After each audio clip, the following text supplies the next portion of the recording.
Hey everyone, welcome back. We're about to take a really fascinating deep dive today. We're going to be exploring the world of learning and motivation, and we're going to be using the lens of martial arts to kind of guide us. Yeah, so this should be fun. So our main source material for this is a book called Eight Methods for Learning the Martial Arts, Setting Goals, and Getting Motivated by Martina Sprague. Right. And, thinking about martial arts, obviously it's a physical pursuit, but we can use that to really examine how we learn anything and what are the factors that keep us driven, keep us motivated, keep us going, whether it's on the mat or, learning a new language or picking up a musical instrument or even just, tackling a new project at work. And Martina breaks down this whole learning process into four distinct stages, which is really helpful. Yeah, so these stages are rote, understanding, application, and correlation. And she makes the point that, even though instructors are obviously essential, Yeah. they may not be experts in, like, the science of learning, right? Yeah, I think that's true for a lot of teachers in any field, really. They might be masters of their craft, Right. but not necessarily masters of the psychology or the pedagogy of teaching. Yeah.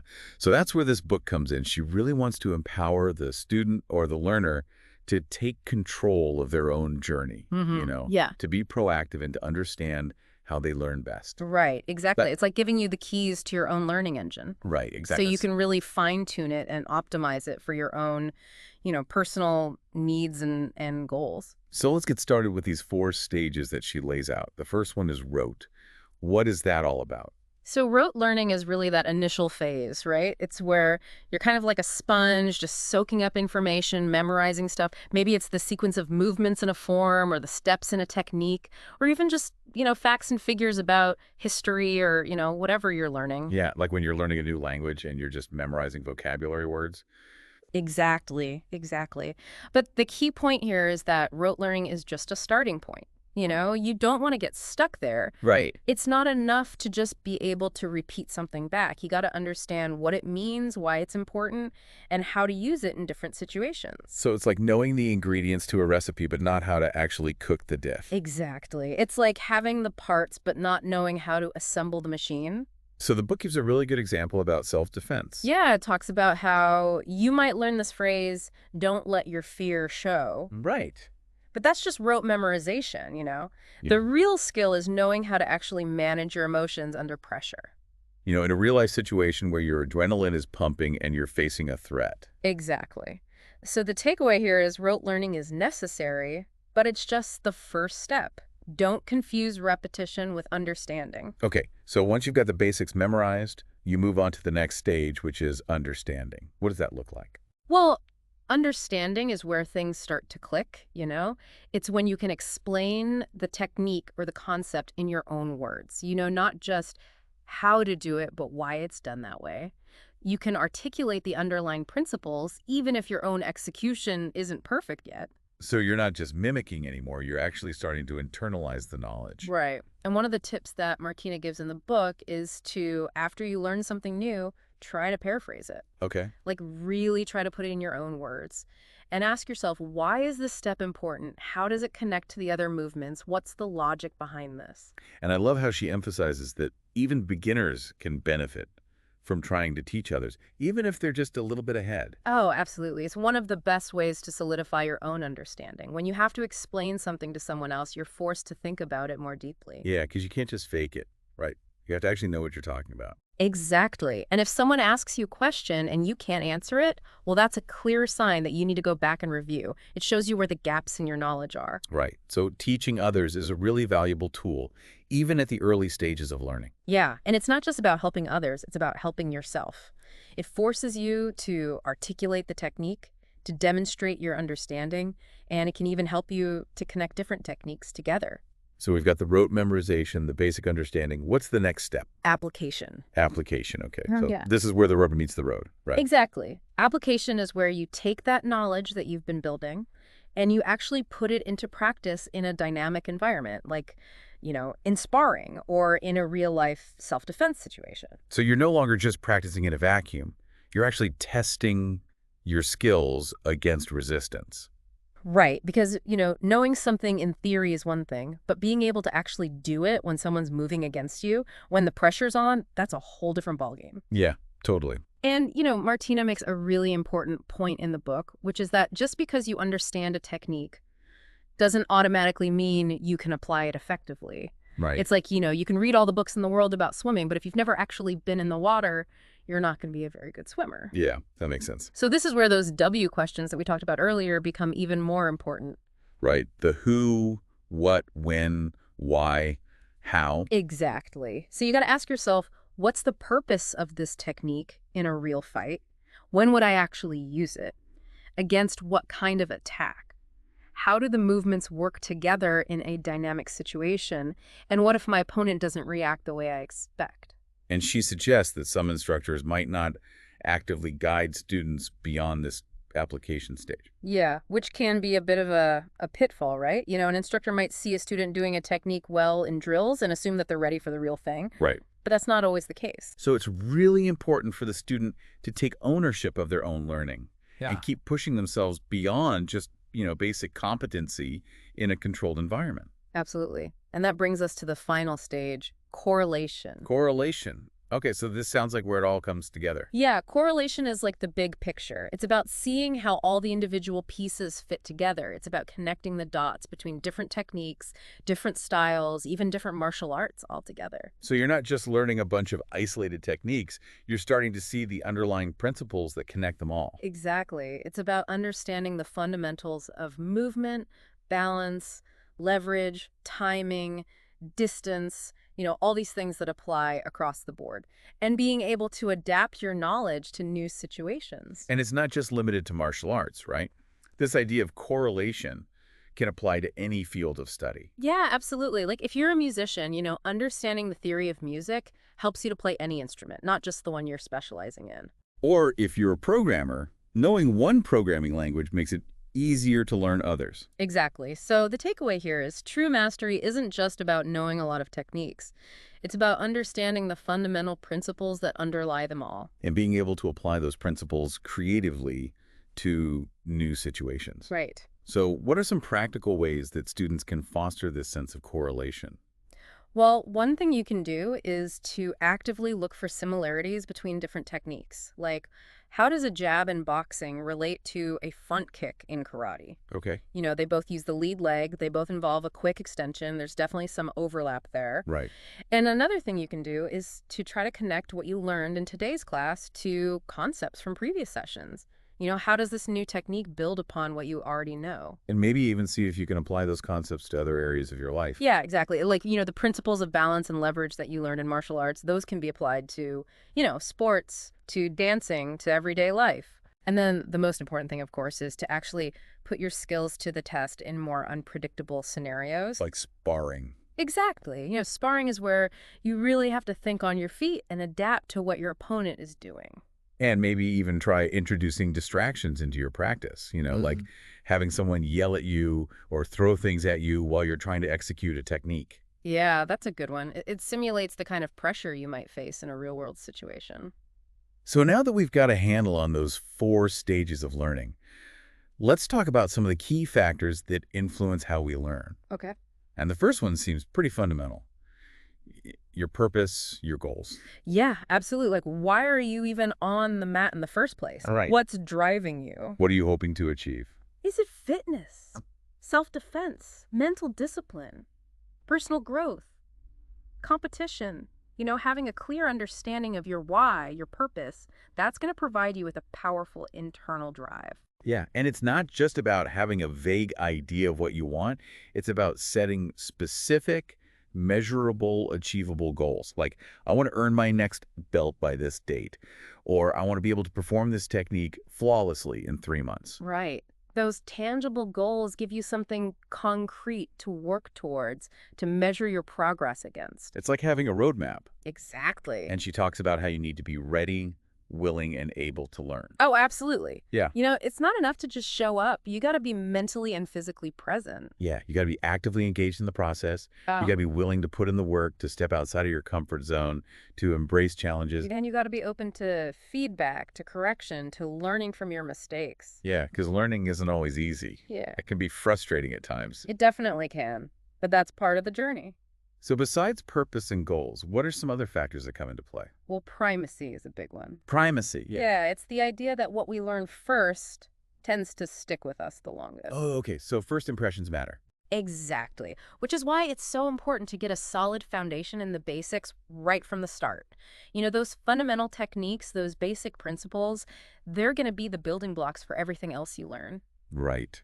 And if you learn them wrong, it can be really hard to unlearn those bad habits later on. It can be, which is why it's so crucial to have a good instructor who can teach you the right way for the beginning. And primacy also makes you think about the whole concept of beginner versus advanced techniques. Okay. We tend to think of the basic techniques as being for beginners and the more complex techniques as being for advanced students. Right. But in reality, those basic techniques, they have a lot of depth to them. They're the foundation. They are. So what about interest? That seems like a pretty obvious one. Yeah, it does, doesn't it? I mean, it makes sense that you're going to learn better if you're actually interested in what you're learning. But Martina makes a really interesting point about this. She says that if you find yourself bored in class, it might not be the material itself that's boring. It might be the way it's being taught. Okay, yeah.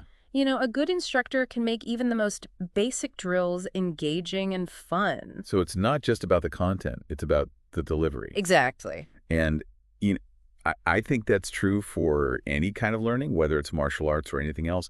If the teacher is passionate and enthusiastic, it's contagious. It is, and those firsthand experiences, the ones that are more dramatic or exciting, those tend to stick with us more than just dry lectures or reading from a textbook. Makes sense. What about activity? How does that play into learning?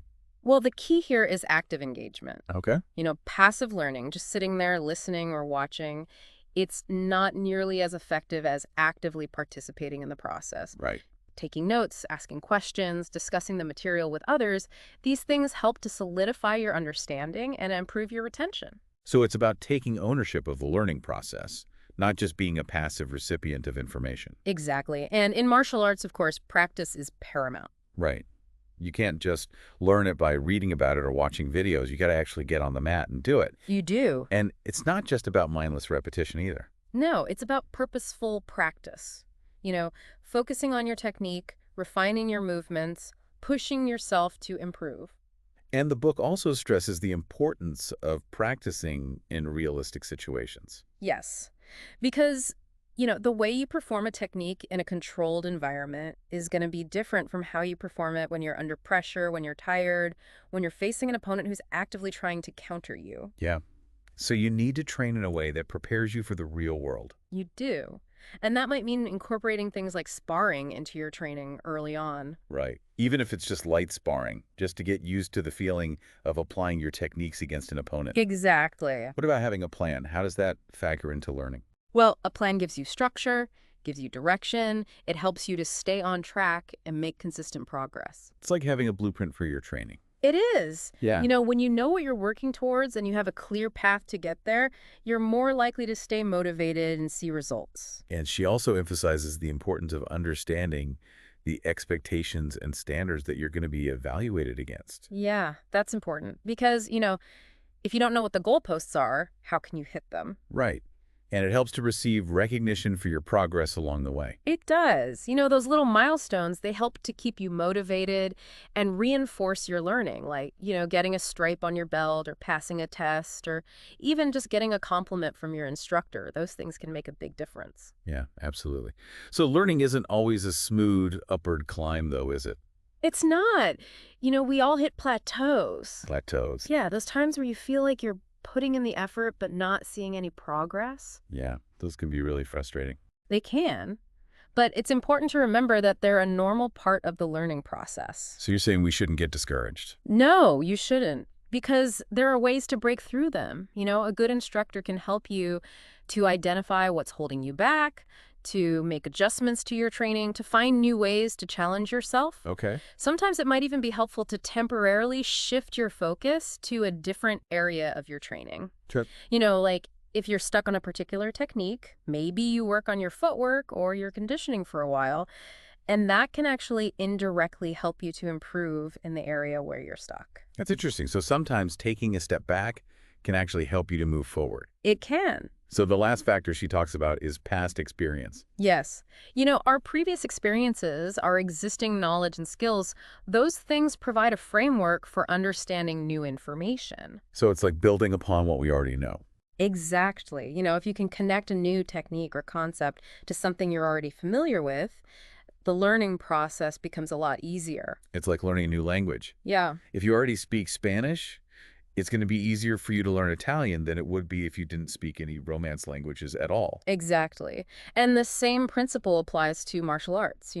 Someone who's already trained in one style is going to have an easier time learning a new style than someone who's never done any martial arts before. Okay. Because they already have a basic understanding of movement principles, body mechanics, that kind of thing. And they can draw upon those experiences to make connections and see patterns. Right.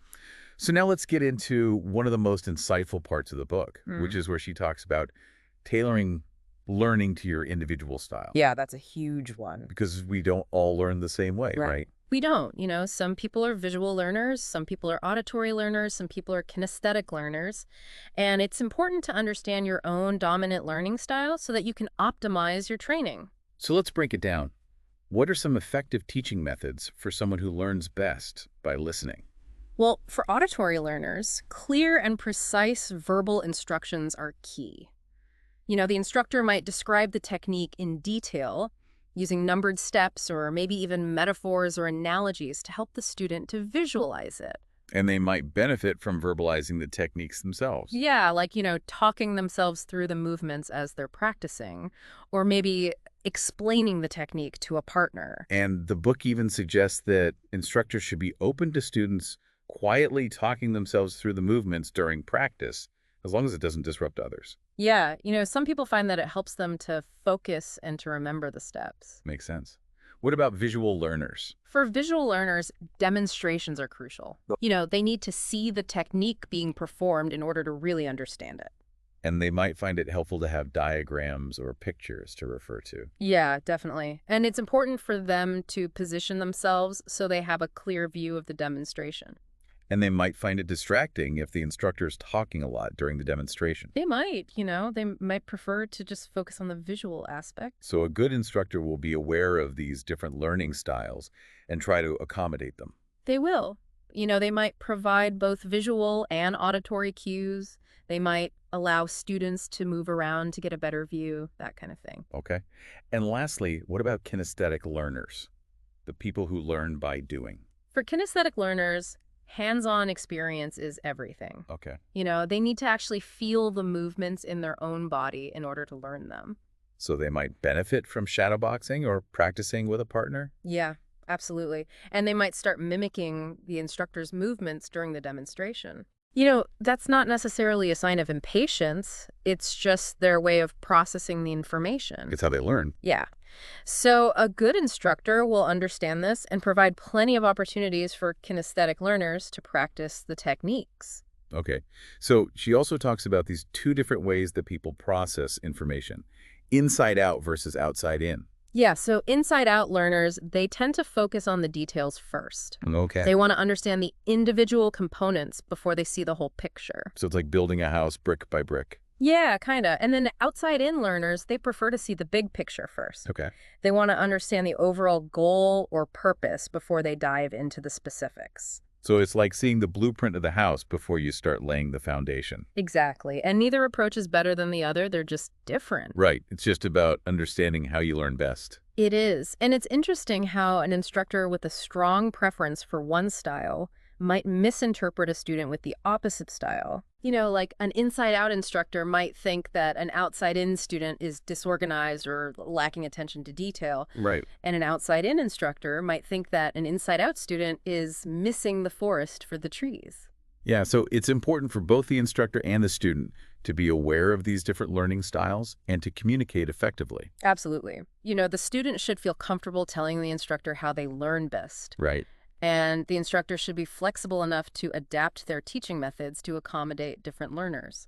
So what are some other learning preferences that are associated with these two styles? Well, outside-in learners, they often thrive in environments that encourage discussion, experimentation, and interaction. Yeah. They like to bounce ideas off of other people, to try different things, to see the big picture. So they might not enjoy repetitive drills as much. They might not. And then inside-out learners, they often excel with independent work, they appreciate structured lessons, and they pay close attention to detail. And they might get frustrated if the information is presented inconsistently. They might. They like things to be logical and orderly. Right. And the book mentions this bone of the technique approach that some instructors use. What's that all about? So the bone of the technique is like the core, the essence of the movement. Okay. It's the fundamental framework that all the variations are built upon. So it's like the skeleton. Yeah, kind of. And the instructor might teach this basic structure first. And then once the students have a solid grasp of it, they can start to introduce variations and more complex applications. Okay. Like if you're learning how to punch, the bone might be just the basic straight punch. Right. And then you can build upon that with different variations like jabs, crosses, hooks, uppercuts, that kind of thing. And she makes a really interesting point, which is that there's no such thing as a universally good instructor. Right. Because what's good for one student might not be good for another. Exactly. It all depends on the match between the instructor's teaching style and the student's learning preferences. And on the instructor's ability to adapt their methods to different learners. Absolutely. So now let's talk about the power of visualization and experience. Okay. Visualization seems like a really powerful tool that we can use outside of physical practice. It is. It's basically mental rehearsal. Okay. You create a vivid mental image of yourself performing the technique perfectly, feeling the movements, hearing the sounds, experiencing the emotions. And the book explains that this can actually help to build muscle memory. It can. Your brain doesn't necessarily distinguish between real and imagined experiences. So by visualizing yourself performing the technique, you're actually strengthening the neural pathways that are involved in that movement. Exactly. And she talks about how visualization can also help to improve your performance under pressure. Yeah, because when you've already visualized yourself doing it successfully, you're more likely to stay calm and focused when the real thing comes around. It's like you've already been there in your mind. Yeah. And she shares a personal story about using visualization before a belt test and how it really helped her to feel more confident and to perform at her best. Right. But she also cautions that not everyone visualizes in the same way. Right. Some people are very visual. They can create those vivid mental images easily. Others, not so much. And she says that it's generally more effective to visualize before or after physical training, rather than trying to actively visualize during execution. Yeah, because trying to visualize while you're actually doing the technique can sometimes interfere with your natural flow. Right. So it's more about preparing your mind, getting yourself into the right headspace. It is. Okay, so now let's talk about experience. Okay. The book makes this really great analogy about trying to learn how to fix a complex machine. Yeah, it asks, would you rather just read the technical manual, or would you rather hear stories from someone who's actually encountered and solved those problems firsthand? And obviously the stories are going to be way more engaging and memorable. They are.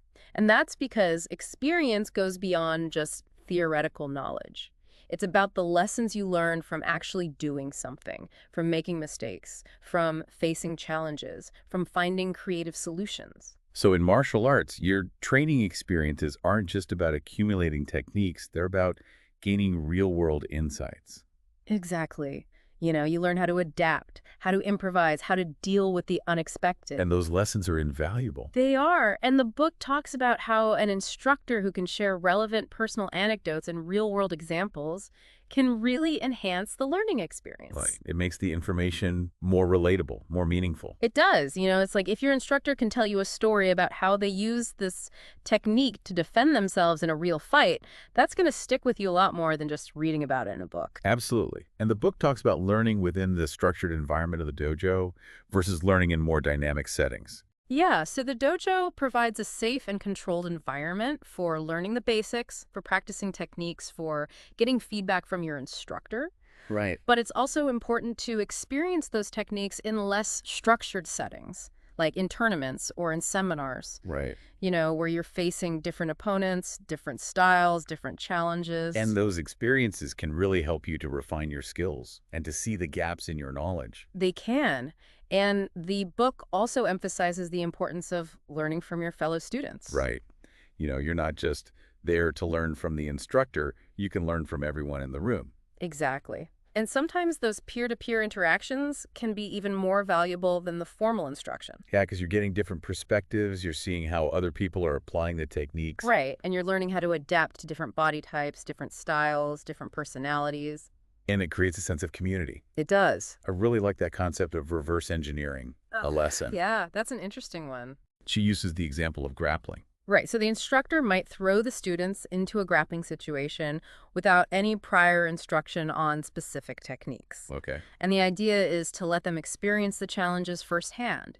The need for conditioning, the importance of leverage and balance, the effectiveness of joint control. So you get a feel for the situation before you learn the techniques. Exactly. And then when you do learn the techniques, they make more sense because you already have that context. And the book emphasizes that your initial performance in that scenario isn't an indicator of your future potential.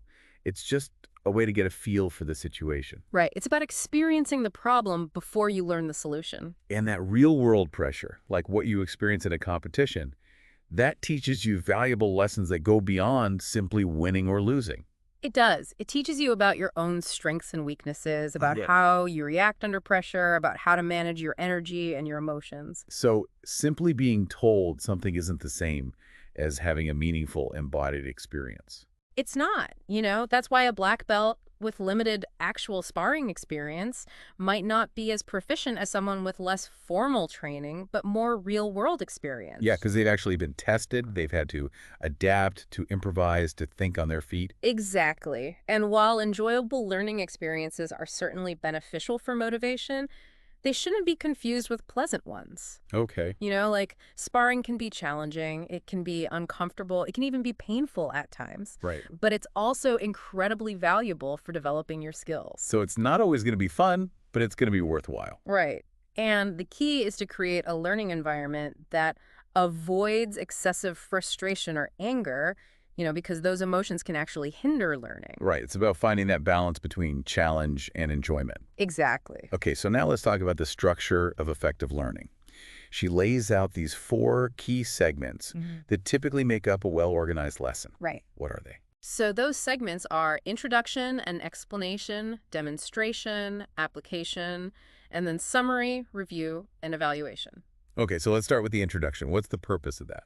The introduction is really important because it sets the stage for the lesson. Okay. It tells the students what they're going to be learning, why it's important, and what they can expect to gain from the lesson. And it also helps to grab their attention and get them excited about the topic. Yeah, the instructor might start with a story or an anecdote or a demonstration to pique their interest. And she emphasizes the importance of presenting the material in a logical sequence. Right. You don't want to overwhelm the students with too much information at once. So start with the basics, build upon those foundations, and then gradually introduce more complex concepts. Exactly. Okay, what about the demonstration phase? Well, the demonstration is where the instructor actually shows the students how to do the technique. Okay. And this is where both visual and auditory learning come into play.